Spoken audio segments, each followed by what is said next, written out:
hablar sobre ojo también. La razón que hemos hecho eso es porque la parte ocular se estudia muy poco. La parte auditiva corresponde a la última semana, si no me equivoco.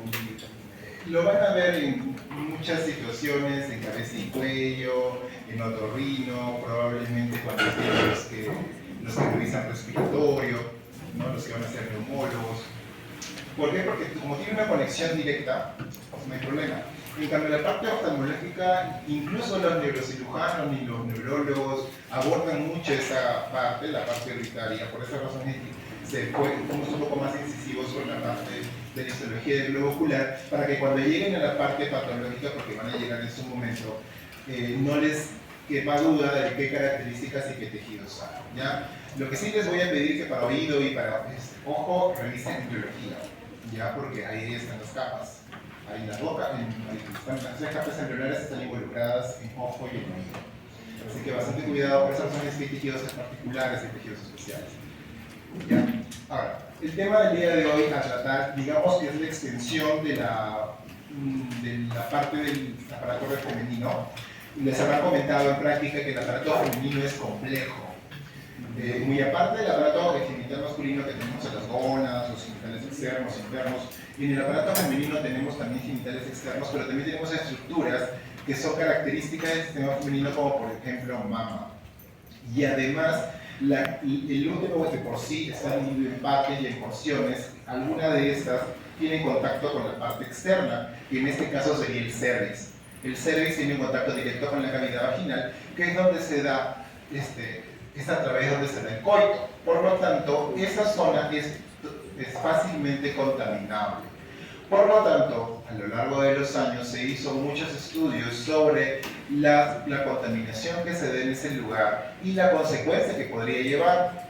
Ya desde los primeros años, desde los años 1900, se empezó a estudiar, se empezó a ver que las mujeres fallecían mucho por cáncer de cervix. Y el cáncer de cervix se determinó en aquel entonces y a lo largo del tiempo que estaba relacionado con la infección por el virus de papiloma humano.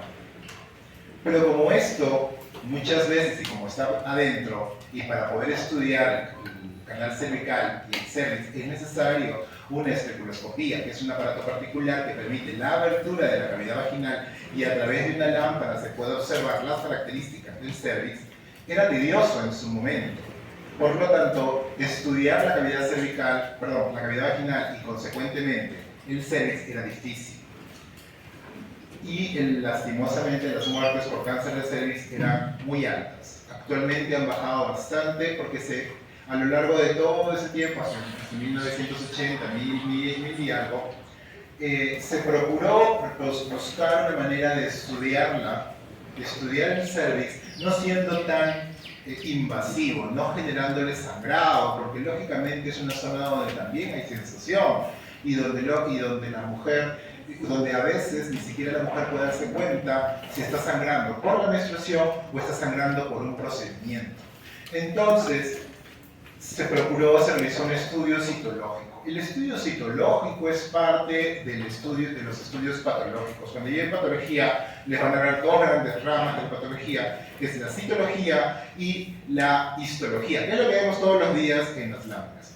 Y citología, creo que recuerdo haber visto con ustedes citología de la cavidad bucal, pues ahora estamos viendo citología del cervix. Lo que pasa es que la citología es una prueba rápida, relativamente confiable en manos expertas y lógicamente va a depender mucho de la toma que se realice. Por lo tanto, si sabemos que esta es una prueba que es rápida y además el acceso de esta zona se hace gracias a un aparato llamado especuloscopio, lógicamente se van a poder obtener células, colorearlas y revisarlas de una manera, digamos que oportuna y por qué no decirlo periódica. Y de eso se trata la citología cervical, también llamada Papa Nicolau. Mal llamada Papa Nicolau porque en realidad Papa Nicolau es el epónimo que se le da. El Papa Nicolau fue quien mejoró la tinción, hizo la tinción y pues la técnica se llamó técnica de tinción de Papa Nicolau. Por lo tanto ahora le dicen Papa Nicolau porque es mujer, incluso cualquier mujer que ustedes observen cuando vayan a su serum, los que hagan serum equivalente o serum serum en provincia, se darán cuenta que las mujeres usan el término de Papa Nicolau o incluso su abreviatura de PAM, suficiente. Y uno tiene que saber comprender, pero uno ya sabe que se está relacionado a citología cervical. ¿Por qué le digo? Porque cuando quieran revisar libros, literatura, artículos, no se conformen con buscar Papa Nicolau, porque les va a salir Papa Nicolau de todas las partes del cuerpo. Se puede hacer Papa Nicolau en la boca, se puede hacer Papa Nicolau en secreciones de oído, se puede hacer Papa Nicolau en orina, se puede hacer Papa Nicolau en aspirados bronquiales, porque es una adicción. Acá lo que es el estudio que se hace es la citología cervical. Bueno, siempre colocándoles que el material que les voy a presentar no va a reemplazar a la literatura, por favor. En particular ahora más porque esta es citología. Los datos que les voy a brindar están extraídos del Atlas Citológico de Bethesda, que es un sistema que se hizo hace muchos años para poder uniformizar el diagnóstico a nivel de todos los hospitales. Entonces, este Atlas no les voy a colocar acá porque es amplio, es un tomo. Entonces, he intentado hacer los puntos más resaltantes. Si ustedes revisan el libro de Ross o el libro de Garner, hay acá capítulos de histología cervical que probablemente les van a orientar muchísimo. Incluso la guía les da algunos parámetros para poder identificar las características celulares. La teoría, como les dije, es corta porque en realidad lo que quiero que sepan es la parte normal, de eso se trata. El estudio citológico cervical por Nicolau se da para la búsqueda de patología. Ustedes no están en patología, están en histología básica, por lo tanto es necesario que reconozcan células normales. Y en un estudio citológico se observan células normales, sí, de eso se trata. Si se hace periódico, porque se hace anualmente, lo ideal es ver células normales. ¿Podemos encontrar campos inflamatorios? Claro que sí, podemos encontrar campos inflamatorios, relacionados muchas veces al ciclo menstrual en el cual la mujer se encuentra. ¿Ok? Si van a conversar, por favor, pueden retirarse sin problema. No tengo ningún inconveniente. ¿Sí? Vale, entonces recordemos, si tenemos una cavidad que vamos a evaluar, cuidado, tenemos que usar un dispositivo especial para solamente abordar cervix. Porque les he dicho, citología se puede obtener de cualquier estructura y si no tocamos lógicamente el cervix podemos tocar la vagina y también vamos a encontrar células que se exfolian al momento de la toma de muestra.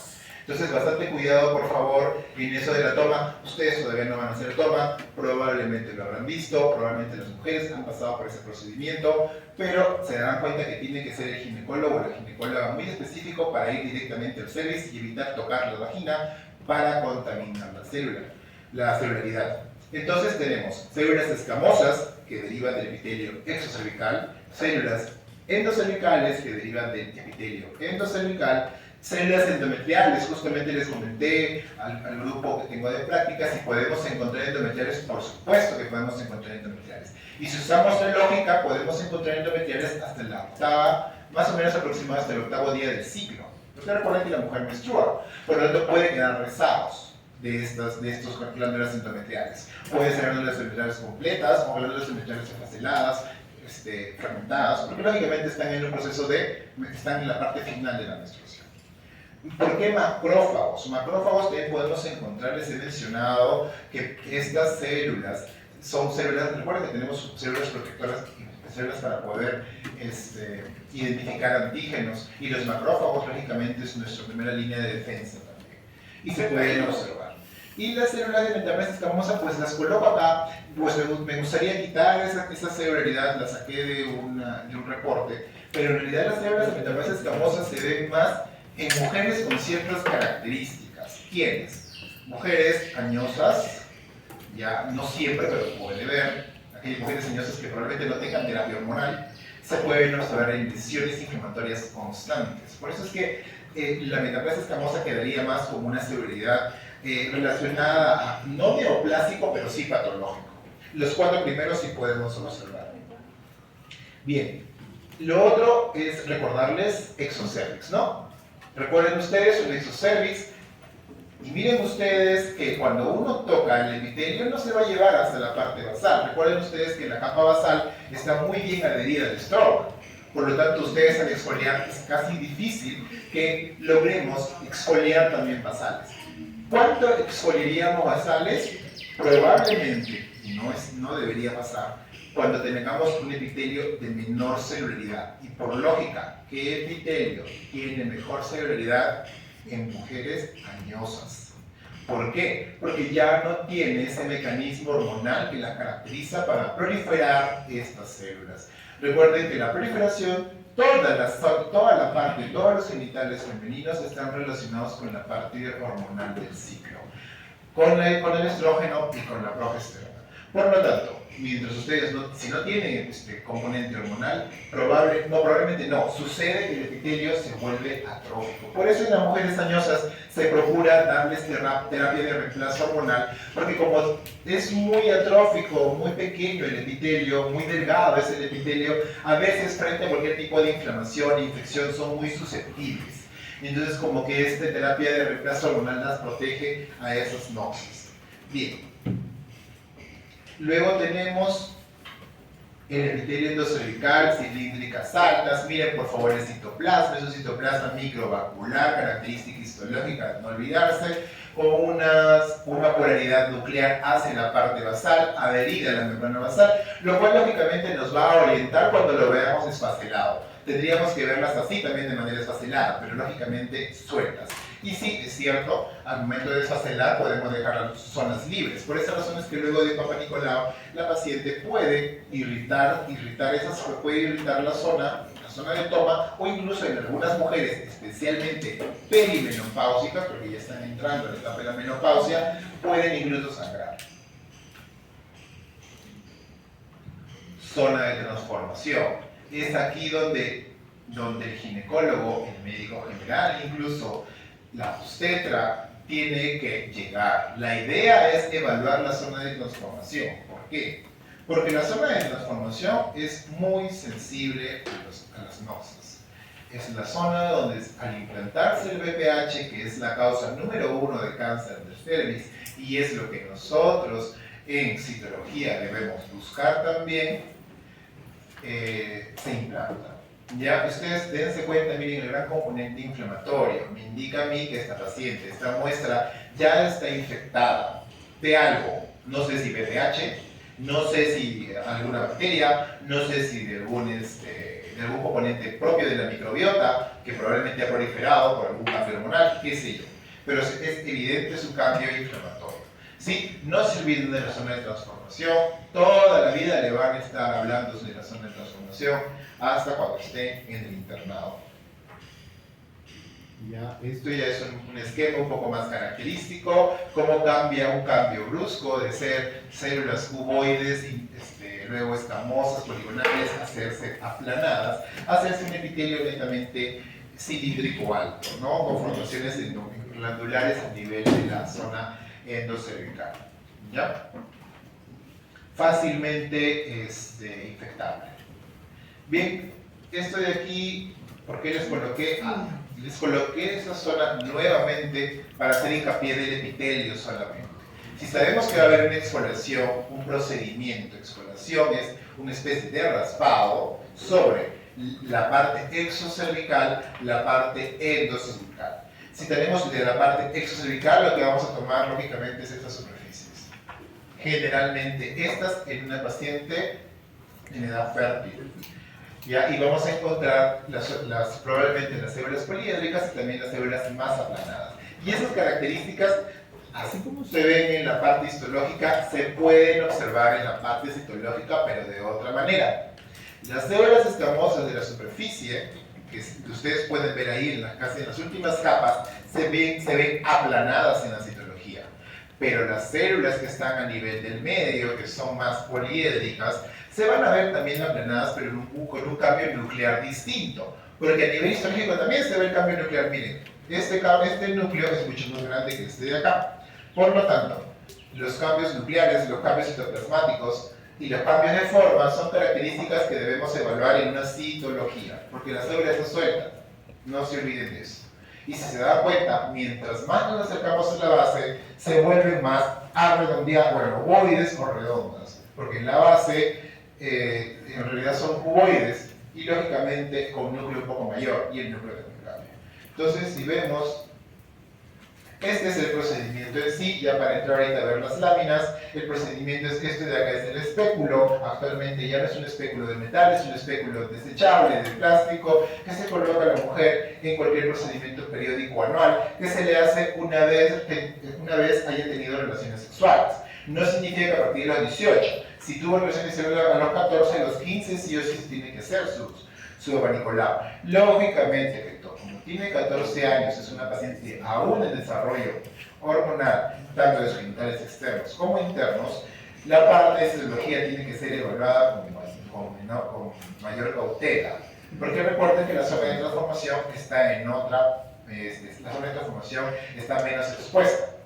Eso sí, estudienlo por favor, porque puede ser pregunta de cualquier examen, no solamente de acá, sino de NAM, que la zona de transformación cambia según la edad de la paciente.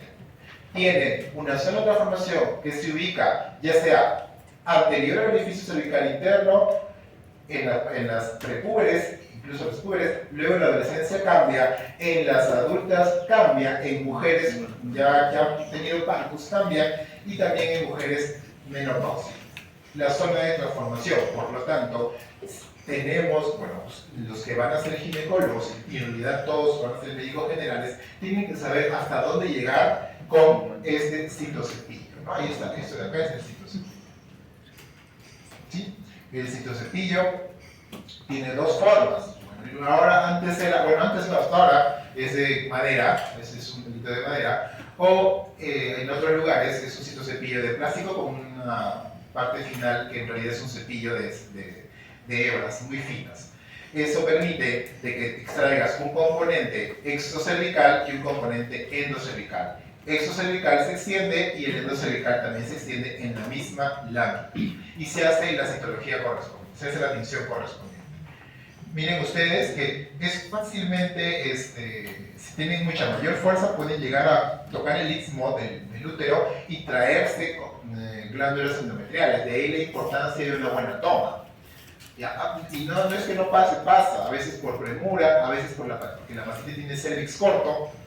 Ya hay pacientes que tienen cervix corto y a veces el ginecólogo o la ginecóloga se confunde o se confía y va un poco más al fondo y nos trae también componente endometrial.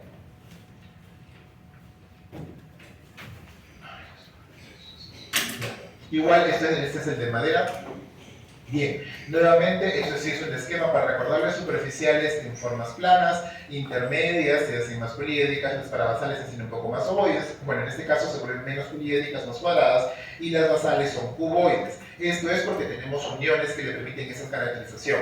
Pero imagínense, células sueltas que pierden sus uniones porque se han exfoliado, al momento de la toma obtenemos lo siguiente. Células superficiales. Como células superficiales son células planas, poliédricas, citoplasma muy amplio y un núcleo muy pequeño, central, casi hipnótico le decimos nosotros, porque es muy pequeño. Tiene medidas, sí, casi 10 micras.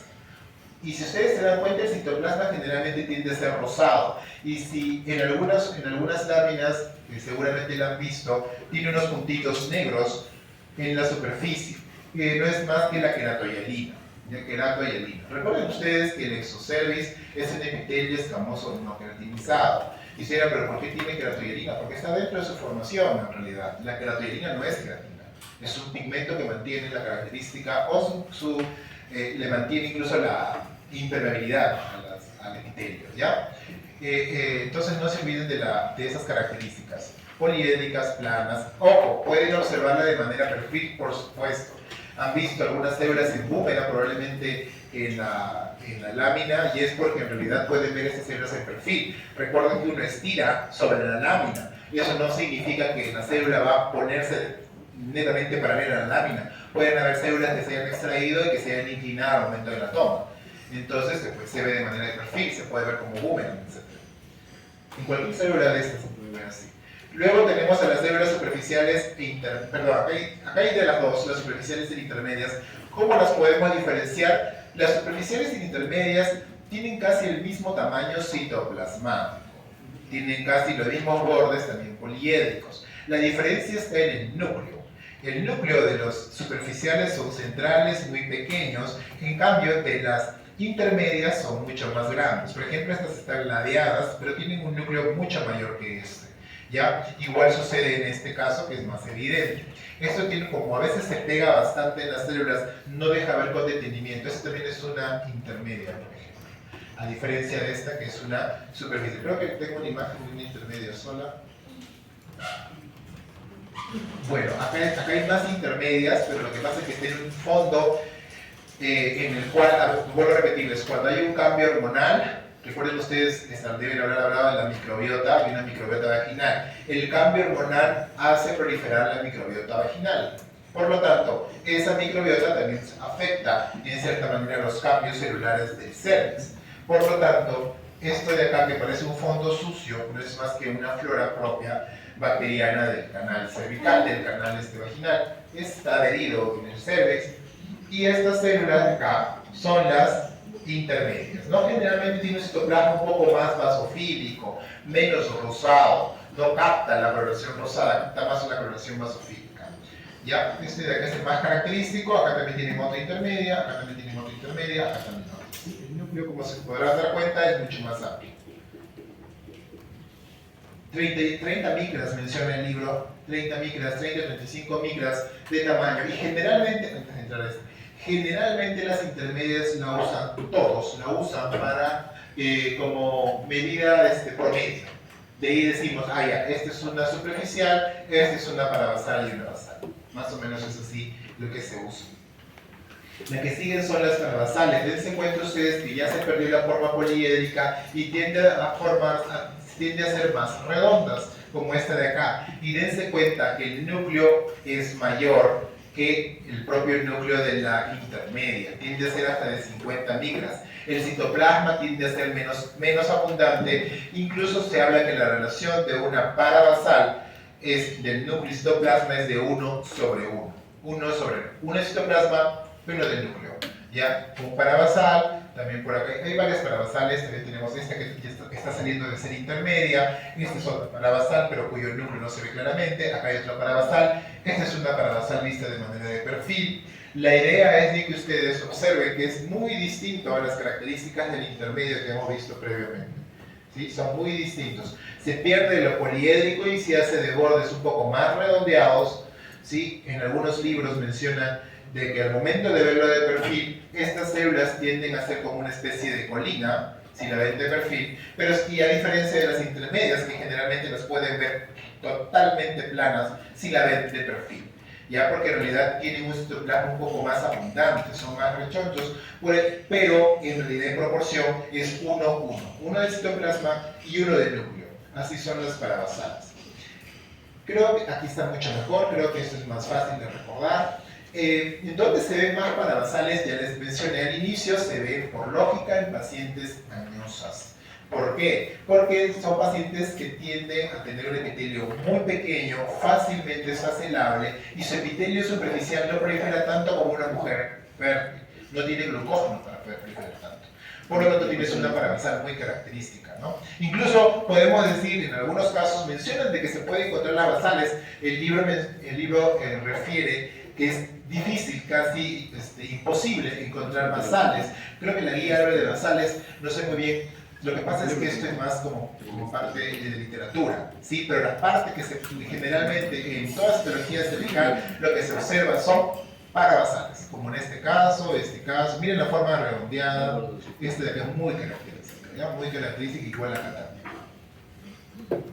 Bien. Creo que ya... Esto es patológico, igual les menciono, porque el término colpitis atrófica. Les dije, hay atrofia en las pacientes añosas. Estas pacientes tienen mucho riesgo de generar sobreinfección o generar inflamación. Y si no hay una correcta terapia hormonal, un correcto manejo del mismo, estas se pueden infectar. Y si ustedes ven, hay mucho componente inflamatorio. Algo a detallar aquí es que ustedes en su Papa Nicolau, que están viendo en la lámina de la práctica, van a observar que hay polimorfos nucleares. Eso me indica a mí que hay actividad reciente. Los linfocitos generalmente me dan cronicidad y los polimorfos nucleares me dan agudeza. Eso lo van a aprender en patología. Pero quiero que lo sepan porque como en sus láminas hay polimorfos nucleares, ustedes pueden irse de la cátedra sin saber por qué hubo esas células. Ya por lo menos saben de que sí, en una paciente aparentemente normal, digo aparentemente normal, que se hace suprapaniculado y tiene más de 60 años, probablemente encontremos así. ¿Y por qué vendría la paciente? Por secreción. Nada más que por secreción. Doctor, la mujer es añosa, ¿no? Una secreción, un poco de irritación, molestia, y va al ginecólogo y lo que le encuentra es parte de un proceso inflamatorio infeccioso que tiene más factor de riesgo de dicha paciente por el hecho que es atrófica. ¿Dónde están los paradosales aquí? Pues son las más redondeadas, ¿sí? Las más redondas, aquí están. Un núcleo un poco mayor. Luego tenemos las células que nos faltaba detallar. Bethesda, que es el sistema que se usa actualmente para citología cervical y lo van a aprender cuando lleven ginecología, es un sistema de reporte. Uniformiza todos los diagnósticos citopatológicos. De esa manera, ginecólogo que lea esos reportes podrá comprenderlos a cabalidad. Y lo que dice Bethesda es de que una buena citología son 10 células endocervicales. Pregunta para la casa y espero que lo lean. ¿Habrá endocervicales en pacientes añosas? Revisen, ¿ya? Porque Bethesda menciona que sí o sí una citología debe ser evaluada y es satisfactoria si que encontramos mínimo 10 células endocervicales en su muestra. Revisen por favor eso de pacientes añosos porque lo van a ver en fisiología del sistema femenino cuando pasen a la parte de fisio. Bien, acá podemos encontrar una especie aparentemente una intermedia, está un poco ladeada, miren su núcleo es un poco mayor, no tiene queratohialina, no tiene color rosado, y este de acá sí tiene un poco de queratohialina, más que todo es una superficial, pero deberíamos verlas de frente para no equivocarnos, ¿no? Porque a veces cuando se ve ladeado no es fácil de poder diferenciarlos. Pero lo que llama la atención son estos. Si se dan cuenta, tiene un núcleo en la base y un citoplasma ligeramente claro. Un núcleo en la base y citoplasma ligeramente claro. Y no están solas, no están sueltas, siempre están agrupadas. Siempre salen así, en forma de, ya sea de grupos, o en este caso, y tiene una forma, si se ve desde arriba, si ustedes ven las células desde arriba, tiene una forma de panal de abeja. Pero si vemos así, se dan cuenta que parece un cerco de un jardín, le dicen empalizada. Parece un cerco de un jardín estas células. Se dicen empalizadas. Déjenme ver si en la siguiente lámina hay como panal de abeja. No recuerdo. Sí, se ve un poco el panal de abeja. No se ve tanto. Aquí, por ejemplo, un foco de panal de abeja. O sea, es viéndolo desde arriba. ¿Ya? Desde arriba, y lo que más llama la atención son sus núcleos. Por esa razón, en las láminas, véanla por favor con detenimiento, hay láminas que pareciera que no tuvieran los cervicales, pero sí las tiene. Lo que pasa es que están con solamente los núcleos, parecen que se observan, no se observan los citoplasmas. Por lo tanto, si en alguna mesa tienen las células endocervicales, sería conveniente que se la presten para que lo puedan observar y no haya confusión alguna. Pero creo que esta teoría les va a orientar bastante con respecto a las imágenes, porque con imágenes más o menos ustedes se acuerdan. Entonces, ¿dónde están las células endocervicales? Acá. Tenemos acá células superficiales, endocervicales acá, y un grupo de endocervicales acá. Superpuestas, sobrepuestas, perdón. Por eso les digo, en histología cervical no es que lo van a ver bonito y van a decir, ah, ya, acá arriba están las superficiales, acá están las intermedias, no es así. Puede estar mezclado lastimosamente. Y es parte de nuestra formación saber identificar estas células para de una u otra forma no equivocarnos al momento de encontrar algo patológico. Panal de abeja también, pero están mucho más agrupadas, con células superficiales a los costados, pero tenemos un panal de abeja por acá y si se dan cuenta están medias en forma de cerco, 1, 2, 3, 4, células endocervicales. Vuelvo a repetirles, núcleo hacia un lado, citoplasma claro, pero si lo ven desde arriba, solamente van a ver los núcleos que se forman en panal de abeja.